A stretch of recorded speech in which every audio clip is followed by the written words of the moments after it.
dan kita akan mendengarkan firman Tuhan. Mari kita berdoa. Tuhan, terima kasih karena Engkau selalu menyertai kami sampai hari ini. Tuhan, hari ini kami tahu adalah perayaan Hari Raya Pondok Daun. Dan biar kami belajar bahwa Tuhan, apa yang Engkau inginkan, apa yang Engkau mau dalam hidup kami. Berfirmanlah Tuhan, kami siap untuk mendengar. Dalam nama Yesus, haleluya, amin.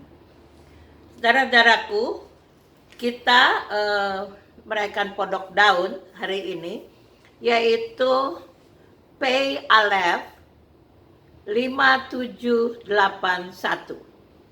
Saudaraku, tahun yang lalu 5780. Dan sebelumnya itu adalah tahun mata, yaitu mulai dari 5770 sampai 5779. Sekarang ini adalah tahun Pei atau tahun mulut. Nah, saudaraku, kita akan baca firman Tuhan di dalam Zakaria pasal 14 ayat 16 sampai 19. Maka semua orang yang tinggal dari segala bangsa yang telah menyerang Yerusalem akan datang tahun demi tahun untuk sujud menyembah kepada Raja, Tuhan semesta alam, dan untuk merayakan hari raya Pondok Daun. Tetapi bila mereka dari kaum-kaum di bumi tidak datang ke Yerusalem untuk sujud menyembah kepada Raja, Tuhan semesta alam, maka kepada mereka tidak akan turun hujan. Dan jika kaum Mesir tidak datang dan tidak masuk menghadap, maka kepada mereka akan turun tulah yang ditimpakan Tuhan kepada bangsa-bangsa yang tidak datang untuk merayakan hari raya Pondok Daun. Itulah hukuman dosa Mesir dan hukuman dosa segala bangsa yang tidak datang untuk merayakan hari raya Pondok Daun. Nah, saudaraku, hari raya Pondok Daun itu belum digenapi, hari raya yang belum digenapi. Jadi hari raya itu dimulai dengan Rosh Hashanah, yaitu hari raya pengumpulan hasil. Mereka mengumpulkan hasil dan mereka bersukaria.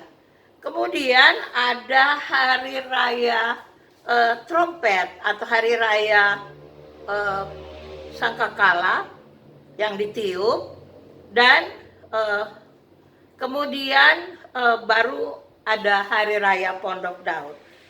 Dan pada hari raya Pondok Daun itu dirayakan selama 7 hari. Itu sebabnya hari raya itu mulai dari 2 Oktober sampai 9 Oktober. Hari raya Pondok Daun. 18 September sampai 20 September hari raya Rosh Hashanah, yaitu head of the year, tentang tahun baru, yaitu tahun baru Israel. Mereka akan makan roti yang dicelupkan di dalam madu dan apel yang dicelupkan dalam madu, karena mereka berkata bahwa tahun yang baru ini adalah tahun yang manis yang diberikan Tuhan. Dan orang-orang Yahudi mereka akan mencatat segala kebaikan dan kejahatan mereka pada tahun yang lalu. Lalu kemudian tanggal 27 September sampai 28 September Yom Kippur, yaitu hari raya pendamaian. Mereka akan berdoa dan puasa, dan ini hari raya yang paling suci bagi mereka, karena mereka akan lakukan teshuvah, yaitu Mereka berbalik dari jalan mereka yang salah kepada jalan Tuhan. Mereka mendekatkan diri kepada Tuhan. Nah, saudaraku, itu kemudian barulah hari raya Pondok Daun. Yaitu mereka akan membuat hut atau pondok-pondok dengan dari daun-daun, karena mengingat waktu perjalanan mereka di padang gurun. Nah, saudaraku, tahun ini adalah tahun mulut. Pei dan Alef itu satu, Pei itu mulut, dan itu selama 10 tahun, mulai dari tahun lalu 5780 nanti sampai 5789. Itu tahun mulut. Kenapa tahun mulut? Itu karena mulut ini harus mendeklarasikan keputusan-keputusan Tuhan untuk apa yang terjadi di bumi ini harus terjadi sama seperti di surga. Dan Alef itu 1 atau 1000, yaitu Tuhan adalah satu-satunya yang pertama dan yang terutama. Tuhan adalah yang awal dan yang akhir. Dan pesan profetik untuk tahun P Alef ini, yaitu yang pertama tadi sudah, yaitu mulut. Ini akan menjadi tahun deklarasi yang disampaikan dengan mulut. Ada kuasa di dalam perkataan yang disampaikan oleh mulut anak-anak Tuhan. Kuasa itu bisa kuasa positif, bisa kuasa yang negatif. Kuasa yang positif akan membangun, sama seperti bernubuat, maka sesuatu akan terjadi karena nubuat itu. Kita bernubuat untuk sesuatu yang positif yang akan terjadi di dalam dunia ini. Bernubuat untuk seorang, untuk dia dapat benar-benar diselamatkan, dapat bertekuk lutut kepada Tuhan. Itu kuasa yang positif. Tapi juga mulut ini bisa ada kuasa negatif. Yaitu kalau kita mengucapkan kata-kata yang negatif, kita mengucapkan kata-kata yang benar-benar tajam, menyakiti hati orang, dan merendahkan orang lain, maka akan terjadi karena ada kuasa di dalam perkataan. Coba kita baca dulu di dalam Matius pasal 12. Matius 12 ayat 36-37. Tetapi aku berkata kepadamu, setiap kata sia-sia yang diucapkan orang harus dipertanggungjawabkannya pada hari penghakiman. Karena menurut ucapanmu engkau akan dibenarkan, dan menurut ucapanmu pula engkau akan dihukum. Nah, saudaraku, kita bisa pilih. Apa kita mau mengucapkan yang mana? Yang positifkah atau yang negatif? Di dalam Amsal 18 ayat 21 berkata bahwa apa yang engkau ucapkan, engkau akan makan buahnya nanti. Saudaraku, itu sebabnya berhati-hati dengan ucapan. Kita harus ingat tahun ini, bahkan 10 tahun lamanya, itu mulut. Tuhan mau kita mendeklarasikan kemuliaan Tuhan kemana-mana. Deklarasi dengan mulut kita, deklarasi dengan perbuatan kita di mana-mana. Ini adalah tahun deklarasi. Nah, saudaraku, kita juga harus belajar minta hikmat dari Tuhan. Kapan kita harus bicara? Kapan kita harus diam? Karena itulah hikmat. Kadang-kadang kita bicara maksudnya benar tetapi salah. Salah pada tempatnya. Tetapi minta pada Tuhan supaya kita peka. Ada hikmat. Kapan kita harus bicara? kapan kita harus diam. Nah, saudaraku, jadi yang pertama ini adalah tahun deklarasi. Yang kedua, itu kalau saudara perhatikan di dalam huruf P, khusus P ya, huruf P ada titiknya. Ada titik. Dan titik ini mereka sebut dages. Dages atau gigi. Jadi sebuah titik kecil yang ditempatkan di bagian ruang dari jiwa. Nah, dages ini kalau tidak ada, maka sebutannya berubah dari P menjadi V. Nah, saudaraku, di dalam kitab Talmud, itu kitab orang Yahudi, itu dikatakan bahwa Firaun tidak menyatakan kemuliaan Allah. Sehingga Tuhan menyingkirkan dages dari mulut Firaun. Yaitu titik itu. Kalau tulis V, Firaun, V, tidak ada titiknya. Tuhan menyingkirkan dages dari mulut Firaun. Nah, saudaraku, di dalam ini pesan profetik untuk tahun ini. Di dalam dekade mulut ini, kita harus berhati-hati karena akan ada P yang dicabut dagesnya. Dicabut dages berarti kemuliaan Allah dicabut dari dia. Dia tidak menyatakan kemuliaan Allah. Jadi kita berhati-hati dengan mulut. Jangan sampai dages kita dicabut. Sehingga kita bukan P lagi. Tapi kita adalah V. Nah, saudaraku, yang ketiga. Yang ketiga, di dalam P itu ada ruang yang kosong. Dan ruang kosong ini bentuknya adalah bed. Bed yang tersembunyi di dalam P. Jadi bed itu adalah rumah. Rumah dan juga penciptaan. Karena di dalam Alkitab bahasa Yahudi, orang Yahudi, itu pada waktu Allah menciptakan, itu kata pertama adalah Bereshit. Bereshit.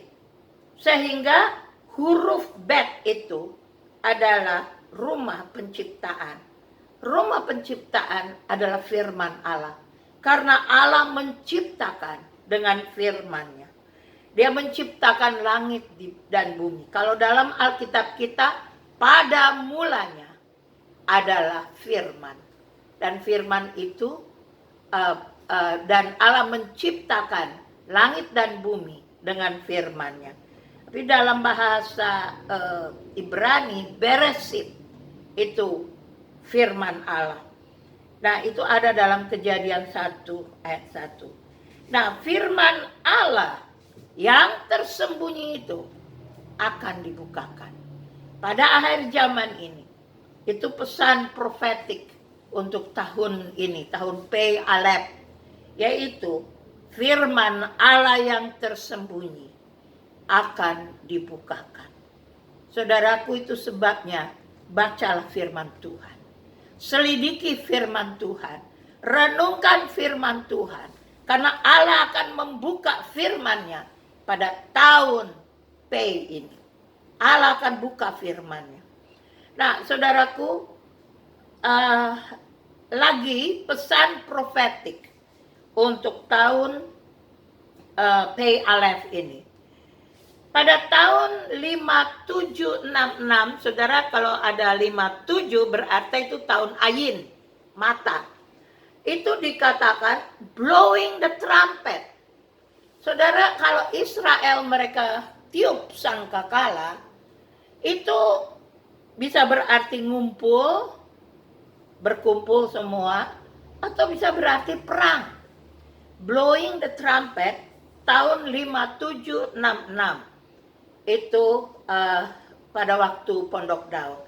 Lalu 5767 itu tahunnya adalah tahun Sword of the Lord, pedang Tuhan. Pedang Tuhan, itu tahun itu. Saudaraku, Allah mempertajam kita pada tahun itu. Allah mempertajam pengetahuan kita tentang Dia. Allah mempertajam hati kita di hadapan Dia. Allah mempertajam kita sehingga pengertian kita menjadi bertambah. Saudaraku, cinta kita kepada Tuhan semakin bertambah. Nah, itu pada tahun Sword of the Lord, pedang Tuhan. Nah, tahun ini adalah tahun perang. Tahun ini adalah tahun perang. Pedang adalah lambang perang. Pedang juga adalah lambang penghakiman ilahi. Penghakiman ilahi kita bisa baca dalam 1 Petrus 4 ayat 17. 1 Petrus 4 ayat 17.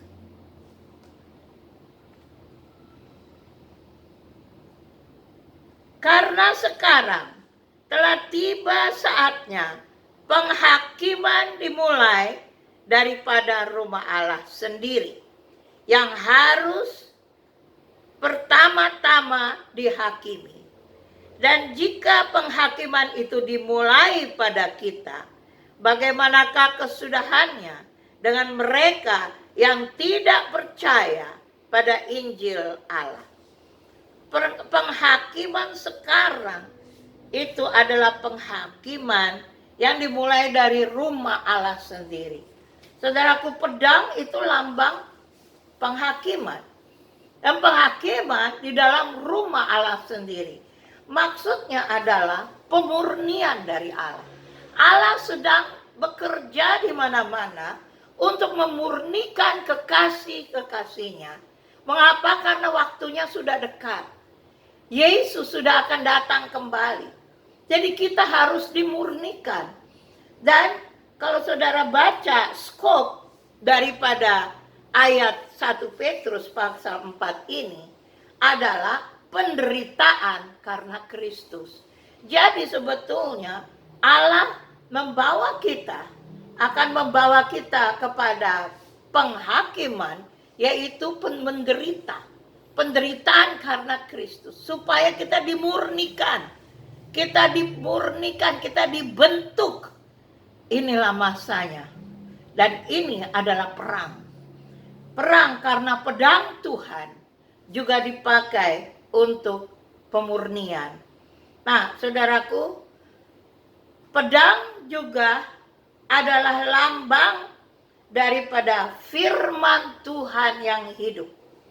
Firman yang hidup berkuasa dan sangat tajam. Saudaraku, kalau memang tahun ini adalah tahun perang, kita harus dekat dengan firman Tuhan. Coba kita baca lagi di dalam Ibrani pasal 4. Ibrani 4 ayat 12 dan 13. Sebab firman Allah hidup dan kuat dan lebih tajam daripada pedang bermata dua manapun. Ia menusuk amat dalam sampai memisahkan jiwa dan roh, sendi-sendi dan sumsum. Ia sanggup membedakan pertimbangan dan pikiran hati kita. Dan tidak ada suatu makhluk pun yang tersembunyi di hadapannya, sebab segala sesuatu telanjang dan terbuka di depan mata Dia, yang kepadanya kita harus memberikan pertanggungan jawab. Saudaraku, ini adalah penghakiman dari pedang Tuhan. Pedang Tuhan itu sangat tajam. bermata dua, sisi ini tajam, sisi sebelah tajam.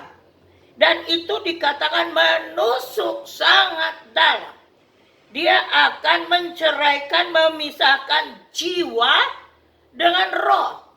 Saudaraku, jiwa kita perlu dipisahkan dari roh. Kadang-kadang jiwa kita, emosi, kemauan, itu lebih kuat dari segala-galanya. Itu perlu dipisahkan. Ini adalah tahun perang. Dan peperangan itu ada dalam rumah Tuhan. Saudaraku, itu perlu dipisahkan. Oleh apa? Oleh firman Tuhan. Sebab itu bergaulah dengan firman Tuhan. Karena inilah tahun itu. Tahun perang. Di mana pedang Tuhan bekerja. Nah, saudaraku, dikatakan juga bahwa dia bisa membedakan pertimbangan pikiran kita, hati kita, itu dibedakan oleh firman Tuhan. Kadang-kadang kita pikir, pikiran kita itu pikiran Tuhan. Padahal itu pikiran kita. Kita nggak bisa bedakan. Tetapi kalau kita bergaul dengan firman Tuhan, maka firman Tuhan yang tajam itu akan menusuk dan membelah, memisahkan sebuah pikiran kita atau pikiran Tuhan. Sehingga kita bisa tahu hidup dalam yang lebih murni lagi. Sebab inilah pemurnian dari Tuhan. Nah, saudaraku, kita baca lagi satu ayat. Yaitu di dalam 2 Timotius 3 ayat 16. Segala tulisan yang diilhamkan Allah memang bermanfaat untuk mengajar, untuk menyatakan kesalahan, untuk memperbaiki kelakuan, dan untuk mendidik orang dalam kebenaran. Dengan demikian, ayat berikut ayat 17, dengan demikian tiap-tiap manusia kepunyaan Allah diperlengkapi untuk setiap perbuatan baik. Manusia kepunyaan Allah akan mengalaminya, yaitu bahwa kalau dia bergaul dengan firman Tuhan, akrab dengan firman Tuhan, menyelidiki firman Tuhan, maka dikatakan bahwa firman Tuhan itu berguna untuk ajar orang. Nah, kita akan diajar oleh firman Tuhan. Yang kedua, menyatakan kesalahan. Kalau ada kesalahan kita, firman akan menyatakan kepada kita. Yang ketiga, memperbaiki kelakuan. Firman akan memperbaiki kelakuan kita. Kelakuan kita yang buruk itu akan diubahkan oleh firman Tuhan. Yang keempat, dan untuk mendidik orang dalam kebenaran, supaya orang kepunyaan Tuhan, manusia kepunyaan Tuhan diperlengkapi untuk perbuatan-perbuatan yang baik di bumi ini, sehingga kita bisa mendeklarasikan kemuliaan Tuhan lewat mulut kita. Ini tahun P, ini tahun P. Kita harus mendeklarasikan. Tahun P itu nanti berjalan 10 tahun, mulai dari tahun yang lalu. Kalau hidup kita tidak benar, bagaimana mungkin kita mendeklarasikan kemuliaan Tuhan? Berarti kita harus bergaul dengan firman Tuhan.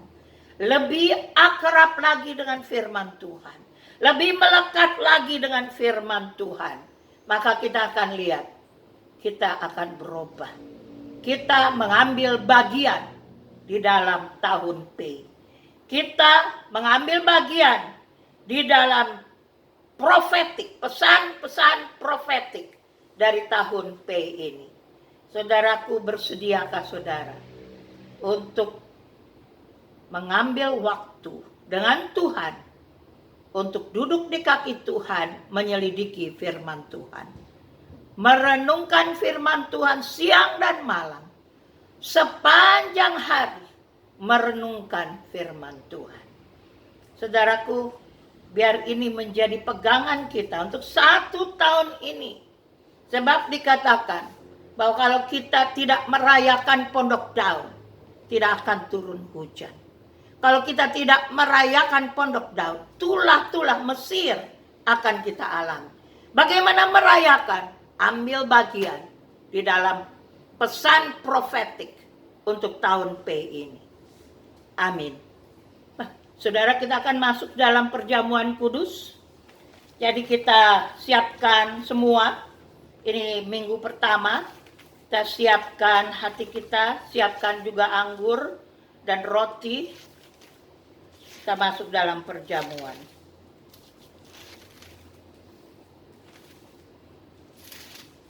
Saya akan baca firman Tuhan.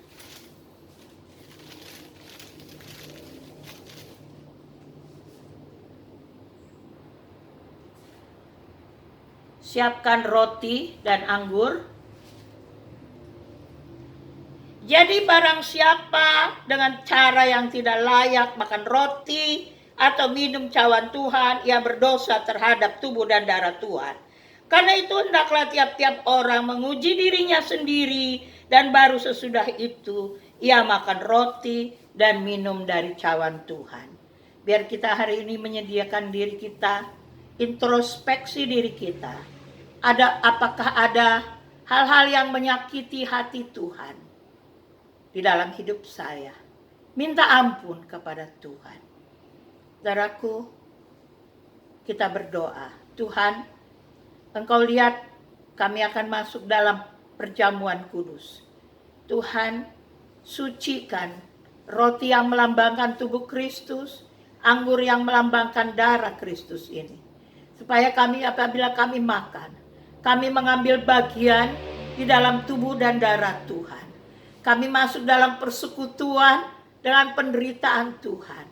Supaya kami betul-betul bisa mengalami profetik, pesan-pesan profetik dari tahun P ini. Berarti kami ambil bagian di dalam hari raya Pondok Daun. Terima kasih Tuhan.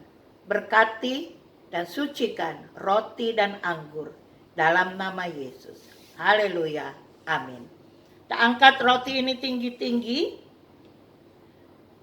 Sebab apa yang telah kuteruskan kepadamu, telah aku terima dari Tuhan. Yaitu bahwa Tuhan Yesus pada malam waktu ia diserahkan, mengambil roti, sesudah itu ia mengucap syukur atasnya, ia memecah-mecahkannya dan berkata, ini telah tubuhku yang diserahkan bagi kamu. Perbuatlah ini menjadi peringatan akan aku. Bukankah roti yang kita pecah-pecahkan adalah persekutuan dengan tubuh Kristus? Amin. Kita makan bersama dalam nama Yesus. Kita angkat anggur ini, cawan tinggi-tinggi. Demikian juga ia mengambil cawan sesudah makan. Lalu berkata, cawan ini adalah perjanjian baru yang dimeteraikan oleh darahku. Perbuatlah ini setiap kali kamu meminumnya, menjadi peringatan akan aku. Bukankah cawan pengucapan syukur yang atasnya kita ucapkan syukur adalah persekutuan dengan darah Kristus? Amin. Kita minum bersama dalam nama Yesus.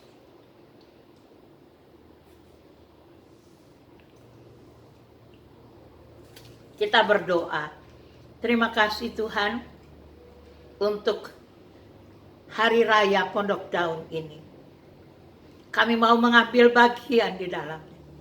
Kami mau mendeklarasikan kemuliaan Tuhan dalam hidup kami. Tetapi Tuhan, biar supaya kami masuk juga dalam pembentukan Tuhan. Bagaimana kami harus masuk di dalam kuasa perkataan. Dan kami mau kuasa perkataan yang positif. Ajarlah kami ya Tuhan. Ajarlah kami untuk benar mengambil bagian di dalam perang. Yaitu pemurnian yang Tuhan sediakan. Pedang Tuhan sedang bekerja. dan biar kami ambil bagian. Terima kasih Tuhan. Kami berdoa untuk para perawat dan dokter-dokter yang melayani pasien. Kami minta biar kuasa Tuhan meliputi mereka. Biar imun sistem mereka kuat dan tinggi Tuhan. Kami berdoa untuk pasien-pasien supaya Tuhan menyembuhkan mereka. Kami berdoa ya Tuhan untuk bumi Indonesia ini. Di dalam nama Yesus kami ikat semua virus-virus corona. Kami usir dari bumi Indonesia dalam nama Yesus. Dan Tuhan kami berdoa untuk orang-orang yang kena dampak daripada coronavirus ini. Kami minta Tuhan, orang-orang yang tidak punya pekerjaan, Tuhan memberkati mereka, bimbing mereka, sehingga mereka bisa mendapat berkat. Tuhan kami juga berdoa untuk orang yang mendapat gaji mungkin 50%, mungkin 70%. Tuhan memberkati mereka dan Tuhan melindungi mereka. Kami berdoa Tuhan untuk orang-orang yang mungkin saat ini mereka dalam keadaan takut, gelisah karena berita-berita tentang coronavirus begitu mencekam. Kami minta Tuhan dampingi mereka, peluk mereka, dan biar supaya mereka mengalami pembebasan dari Tuhan. Terima kasih Tuhan, dan kami semua, Tuhan, kami serahkan seluruh hidup kami ke dalam tangan Tuhan. Anak-anak Tuhan dimanapun berada, Tuhan pelihara, Tuhan lindungi. Terima kasih Tuhan, dan kami sebentar kami akhiri ibadah ini. Tuhan kami mau minta berkat Tuhan. Saudara-saudara bangun berdiri, arahkanlah hatimu kepada Tuhan dan terimalah berkat Tuhan. Tuhan memberkati engkau dan melindungi engkau. Tuhan menyinari engkau dengan wajahnya dan memberi engkau kasih karunia. Tuhan menghadapkan wajahnya kepadamu dan memberi engkau damai sejahtera. Diberkatilah engkau pada waktu masuk rumahmu dan diberkatilah engkau pada waktu keluar rumahmu. Tuhan akan membuka bagimu perbendaharaannya yang melimpah dan memberkati segala pekerjaanmu. Tuhan akan mengangkat engkau menjadi kepala dan bukan menjadi ekor. Engkau akan tetap naik dan bukan turun apabila engkau mendengarkan perintah Tuhan dan melakukannya dengan setia. Anugerah dan sejahtera dari Tuhan Yesus Kristus, kasih Allah Bapa, dan persekutuan dengan Roh Kudus menyertai saudara-saudara sekalian, mulai saat ini sampai selama-lamanya. Amin.